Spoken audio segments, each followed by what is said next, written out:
I'm really excited today actually about this episode, talking all about what life was like before we met, or before we had children, before we got married. Back in the day when I had peace. Now there is no peace. No peace. But it's good. I'm happier. Lots of joy. I'm happy. I personally think men need a family because we need a job. We need a reason to hustle and to provide and to go out there and work and to, you know what I mean? Yeah. Come back home with the spoils. Yeah. You know, because back in the day they would have gone out and come back in and I caught this is my thing. catch Like, of the it's day. the cat, a deer. You know what I'm saying? And the woman used to look at the man, oh my God, he's so brave, he risked his life, you know what I'm saying? The man was like, yeah, come on. Rub my back though, give me a little massage, cause I had to fight this deer still. You know, with my bare hands. I mean, so yeah, back then, I think we need, I as much as I stress to my therapist, I'll be like, I'm so tired, I love it, man. Yeah. I love it. You thrive here. Yeah. So we've been together 10 years in September. Whoop, whoop. That's gone by fast. Has, isn't it? Yeah. It really has. It's gone by really, really, really fast. And people say, time flies when you're having fun. I've had a lot of fun. But it's been... Had fun. I've had a lot of fun, but it's been a lot of changes. You would have fun. Yeah. When you're the one that... Because I don't have to stress. Yeah, you don't have to stress about that. I think we stress about different things. Yeah, I stress about survival. Yeah. And you stress about aesthetics. Like domestic. Yeah. Oh, we need this. I need a new plate. And I'm just like, I need to make sure. Yeah, we can buy that plate. You know? Yeah. The mortgage is covered and all of Yeah. that. I can't function without the plate. The new plate, I need it. That's you. The basic things. So, I will say this. I'll say this. Just not to cut you. I would say that your 2024 has been fantastic, though. So well done, you. Honestly, not even in a patronizing way, because you started to transition over into TV mainstream space, and you know, and that's really cool to see. As your husband, that's really cool because you used to be on TV back in the day, and so now both of us used to be on TV back in the day, but then I've had my comeback onto the main screen, and you are having like your introduction again into that space, and so that's really, really cool to see. You know what I'm saying? Yeah. No, it is nice. It's nice. It feels very full circle, I would say. Obviously, 2023, 2024 was just incredible for you. I think we had a lot of like nerves leading up to that time, but just looking at what you've been able to achieve and what you've been able to do in that space of time has just been amazing. You know, someone reminded me that I hosted the Mobos the beginning of 2024. That's insane. Do you know how crazy that is? Doesn't it feel further away? It felt like it was 2023, right? It feels like that. Yeah. Because technically it was supposed to be 2023, but it got pushed to 2024 because of the venue issues. But that is mad. That feels so long ago. How quickly that goes. Yeah. And you forget just how many things. I've done so many things in that 2024. I did the most work. Probably the same level as 2023, to be fair. So much work. Yeah. And I don't know where the energy comes from. Do you know what? I think for you keep it very simple. You keep everything very, very simple. Live day to day, innit? Yeah, and in the sense that you're not, if you're working, you're working, and when you're off, you're off. And I think that definitely helps in terms of, because a lot of people will say, like, how do you balance it all? How do you manage it all? And I'm like, the point is that you don't balance and manage it all. You actually just do the essential things at that time. And that makes it a lot simpler. I won't say easier. Some people don't do that though. Some people, they're addicted to working. Yeah.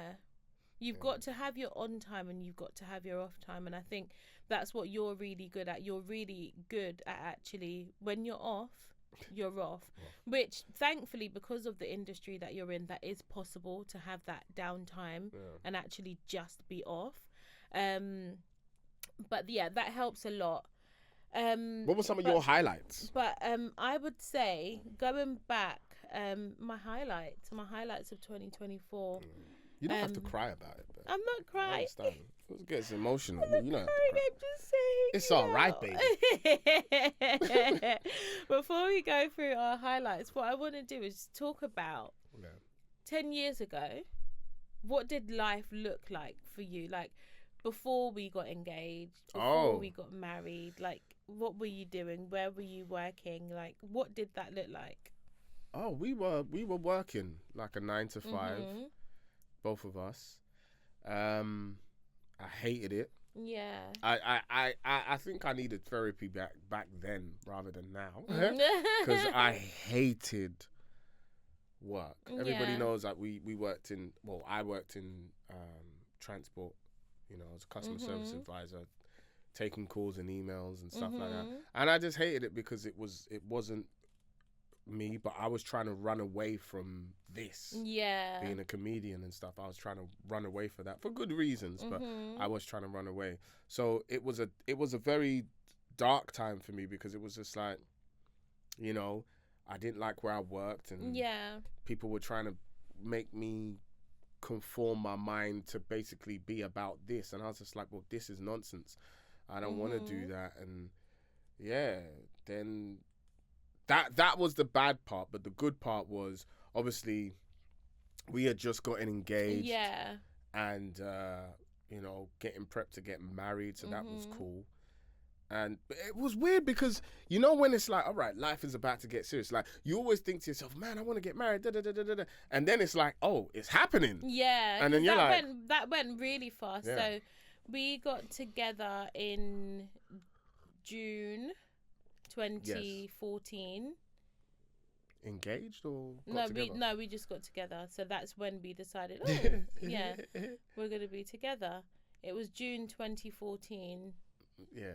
And then we got engaged November 2014. Yeah, I moved fast, boy. Yeah. I was like, I gotta lock this one down. I remember that you cooked for me, and I was just like, yeah, I'm gonna marry her. I remember that day. We were at your house, innit? It was my house, and like your brother was in his bedroom, and you cooked for me, and I was like, yeah, I'm gonna marry her. But I remember, I didn't know how. Yeah. We trusted God a lot, innit? Yeah. Obviously. Still do. Yeah, we trusted him to make it happen because I didn't have a job then. My job was stand up. So what happened was, do you remember? So, at the time, my cousin's wife, she was a like recruitment consultant for Hayes. A huge company, and they did a lot of the recruitment for the different like customer service stuff, and she was just like, yeah, these roles are going, and I was just like, yeah, actually I think that sounds a bit like me, you know. And then she put me forward, and I told you, I said, oh, I've actually got an interview, and then you said to me, you were like, actually I've never had a job before, I've always just been a comedian, that's all I've done, I've only ever basically worked for myself. And I was like, really? And then you said to me, you were like, do they have any other jobs? And I was like, well, I think there's still interviews going, yeah. And then you were like, well, put me forward then. And you would like, so like, actually I would like to try something like this. I needed it. Yeah, at the time. Of course you needed it. I needed it. But just the willingness, and I was like, that's really good. And then 3 months into having that job, you saved all your money and bought the ring. Yeah. Yeah. Yeah, I remember that day. Yeah. Like, because, all right, so for those who don't, obviously those people don't know, but it was, you know the funniest thing about that whole ordeal? For God to get you to a place where you're like, okay, I need something. I see the value in having a 9 to 5, a stable income. Sometimes he has to isolate you and put you in places where it slowly kind of almost breaks you, because before there was no responsibility. Yeah. I was just getting paid, squandering my money, really. And it was huge chunks of money. It was big chunks of money and stuff like that. You know, I'd get like, $250 to $1,000. Sometimes even more than that, to be fair, like in terms of payments for shows, right? Or in like a week I could, whatever. But the basic thing is I would squander the money. Yeah. There was no responsibility. I wasn't. And you were young. I was young, but I was old enough to know what to do. But nobody had taught me, or there wasn't a reason for me to basically be responsible. There was no structure. Yeah. So I was just doing what I wanted. Yeah. Right? And there was nothing to show for it. Yeah. Nothing to show for it. So it's just like I slowly started losing love for stand-up. And then I remember just being in my house, being in my room all the time. Yeah. And I remember I was just like, man, this is like being in prison. Yeah. You know, but I didn't have any money, so there was nowhere to go. I didn't have a car.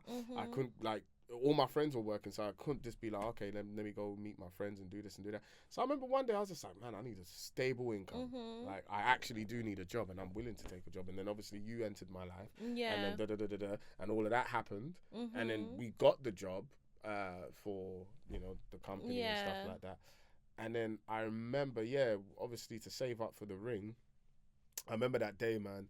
I put money on it. I think because before we get to that, I remember we went to look at rings, and I was being like really modest, and I was like, oh, I'll be like, I'm okay with just a small ring. Like, I know we don't have a lot of money. Speaking to a Nigerian. Nigerians, you can't say small to know that, man. Small ones. That is small. Oh, we don't, it's fine. Even now we're about to change your ring, isn't it? I know, I can't. But actually, I'm a bit sad about that. Yeah, go sit down.